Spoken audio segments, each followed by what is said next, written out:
Well, the rest of us may be left out in the cold, at least economically speaking, but the so-called 1% seem to be flocking straight to it. Several thousand of the world's political and economic elites have gathered in the Swiss town of Davos for the annual World Economic Forum. Between the champagne, the caviar, informal discussions aimed at resolving some of the world's biggest issues. But while record snowfall may have dampened the climate at the resort, it's a gloomy climate for the economy, too. The Eurozone crisis is, of course, stoking fears of another return to a recession. Developing countries seem to be losing economic momentum, and the forum's own global risks report discussed the possibility of a downward spiral of the global economy. And a gathering of economic elites, of course, wouldn't be complete without an Occupy Wall Street camp, which in Davos came in the form of an igloo village. A handful of demonstrators have erected the village. Sounds like a crazy scene, but instead of talking about it, let's turn to someone who's actually on the ground. Our own Lauren Lister, the host of Capital Account, is with us, and she has been tracking these developments for us. Lauren, I hope you're staying warm there, not broadcasting from the igloo village, as I see.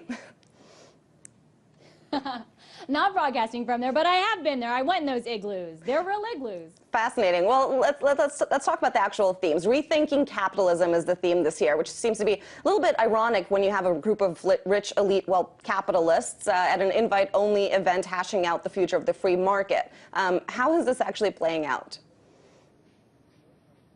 Well, Lucy, there is an official agenda at Davos, and then there is an unofficial agenda at Davos, which is one that you also hear about and also that you see when you're on the sidelines and not in all of these sessions that are kind of the official program. As far as the official program, yes, it did open up today with a debate over capitalism. But as you mentioned, this is a gathering of capitalists. This is a place where business leaders come to advance their corporate interests. It's become known as kind of a premier opportunity for networking for CEOs of some of the biggest multinational corporations, Wall Street banks, to network amongst each other, also with political leaders, central bankers, and all of these bigwigs. So back to debating capitalism. Yes, we heard on the stage some concerns about capitalism, some criticism about capitalism.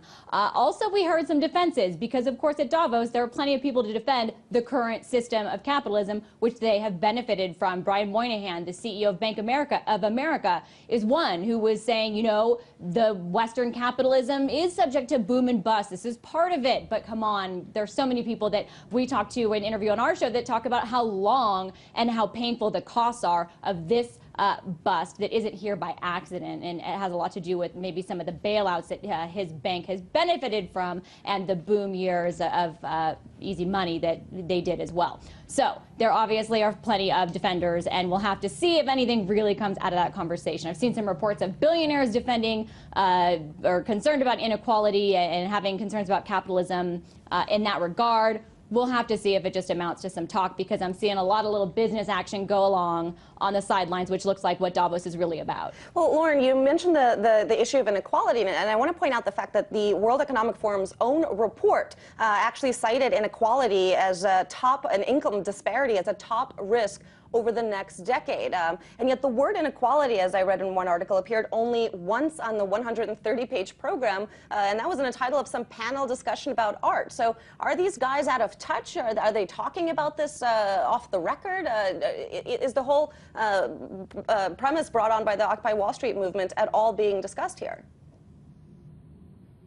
Well, it's interesting you mentioned that. I saw someone write about that inequality was only mentioned once in the program. So I have my eyes peeled for it. And I noticed that one of the quotes that was highlighted on the plasmas in Davos was a quote about inequality and about the issues of inequality that have come out of capitalism. And then I looked at who said it, and it was the general secretary of a trade confederation. I was like, of course, that's the one voice talking about inequality at Davos. And that's actually the person that Brian Moynihan in that panel then defended capitalism against. And from, you know, the reports, basically people were not too on board with her assessment. So I think that kind of says it all. You know, while Occupy Davos is here and Occupy has been named as an example on the agenda of some of the issues that have arisen from capitalism and the complaints that people have about it, at the same time that you have them talking about Occupy Davos, you know, I hear business people snickering when I say, oh, I'm going to check out the igloos, and they say, oh, ha ha, not too many people out there. You know, you get a very condescending attitude, which I think,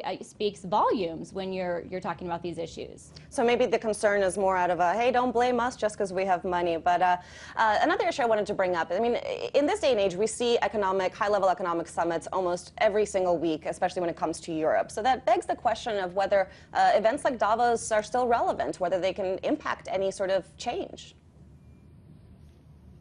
You know, that is such a great question because, Lucy, it is the one I have been asking this entire time. Okay, Davos, yes, it's pretty. It's a resort town. All of these big names are here, or some of them, and I'm just kind of going, what is the big deal? This is just such a big meeting. It doesn't seem that exciting. You know, there are sessions, but there's got to be a reason, Lucy, because people shell out lots of money in order to be here. Some corporations sponsor up to $300,000 is the report I've seen in order to secure an invite. According to David Ropkoth, who wrote a really good insidery book about this. This is the largest gathering of the superclass, so there's got to be a reason for it. But to your point, I've also seen a quote that resonated with me was the founder of AOL, who said, you know, at Davos, you kind of always feel like maybe the party is somewhere else and there's another Davos going on that you don't know about. And you do kind of get that sense because you look around and it's not like everybody is George Soros. There are a lot of guys in suits that are not Stiglitz, they're not Rubini, they're guys in suits chattering about, oh, I had this good meeting with so-and-so. So maybe that's it. Maybe this is a good place to do business deals. Maybe policy doesn't come out of it. Maybe it does. We have seen some historical agreements that actually have. Also, Angela Merkel, I thought it was interesting at the end of her opening remarks, she said that it's important for politicians like herself to get input from all of the people that are at Davos. And as you mentioned, it's a very elite group of people that are mostly financial. So I think that it does play a role. And Lauren, very briefly, we talked about income inequality, but last year we saw Joseph Stiglitz's wife talk about sort of the inequality within the ranks of Davos with the different colored name tags where the wives and the journalists and even the prostitutes who descend down on the ski town are all sort of stratified by these colored-coded tags. Can you talk a little bit about that? Any interesting insight?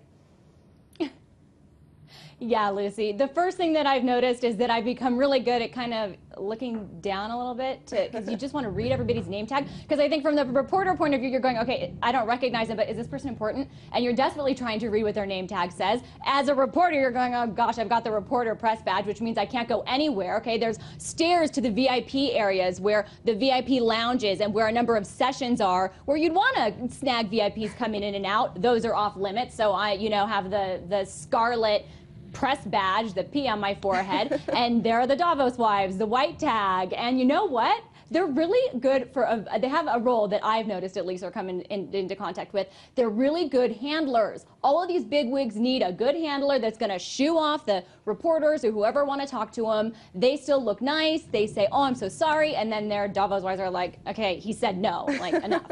So, yes, there's definitely a stratification. You definitely notice it, yeah. Well, stay warm, and I know even if they don't take the time to chat with you, at least they'll have plenty of caviar and champagne to keep them busy for the next few days.